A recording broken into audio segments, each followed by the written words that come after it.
A lot of rain out in that area as well. Let's check in with our meteorologist, Robert Suhr. He is tracking the system.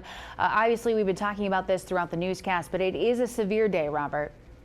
Yeah, that's right, Paige. It is mostly a severe night tonight for that heavy rain and the threat for some icing out there.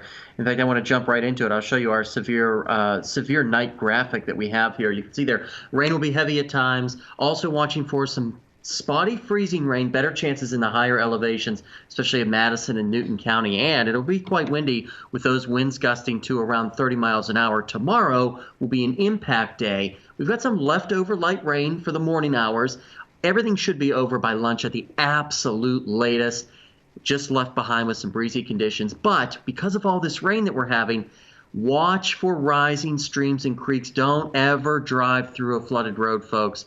It's just not worth it. Turn around, don't drown. Temperatures right now, they are chilly in northwest Arkansas, hovering dangerously close to the freezing mark. You're at the freezing mark right now in Eureka Springs. Warmer in the River Valley where you're in the upper 30s right now. What I want to do now is show you the alerts. We do have a winter weather advisory in effect for Madison, Carroll, and Newton counties, as well as several other counties to the east. If you do have travels to the east along Highway 412 or Highway 62, those are the areas that could get prolonged periods of some freezing rain, so slick spots are a greater possibility in that area. You'll be able to see some of those pinks as we put the storm system into motion here.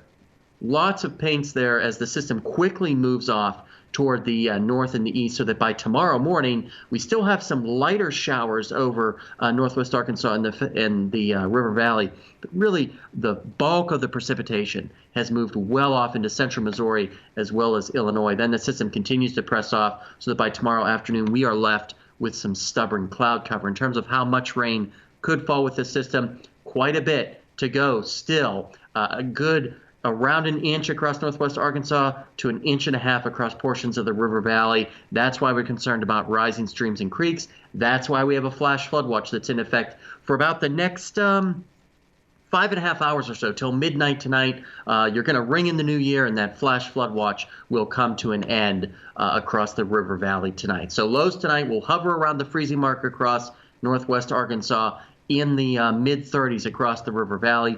We won't rebound too much tomorrow. It'll feel colder than this, especially with those gusty winds blowing around 40s and 50s for a good part of the area. Extended forecast looking like this for northwest Arkansas. Have those leftover sprinkles and showers tomorrow morning. Then we're watching another weak system for Saturday that could bring us a little bit of light snow. Worst case scenario, I think northwest Arkansas might see an inch, but it's looking more like a dusting. And then sunshine to wrap up the weekend. And look at those temperatures. Much warmer, more pleasant. We get all that rain and ugliness of 2020 out of the way. Same thing for the River Valley. A couple of sprinkles tomorrow morning. Then maybe some light snow or a rain-snow mix Saturday morning. And then sunshine, and we're into the 60s. Just in time for us to go back to work or school, unfortunately. But that's the forecast for right now. Stay tuned. We'll have sports with Mitch. He's coming up on the other side of the break.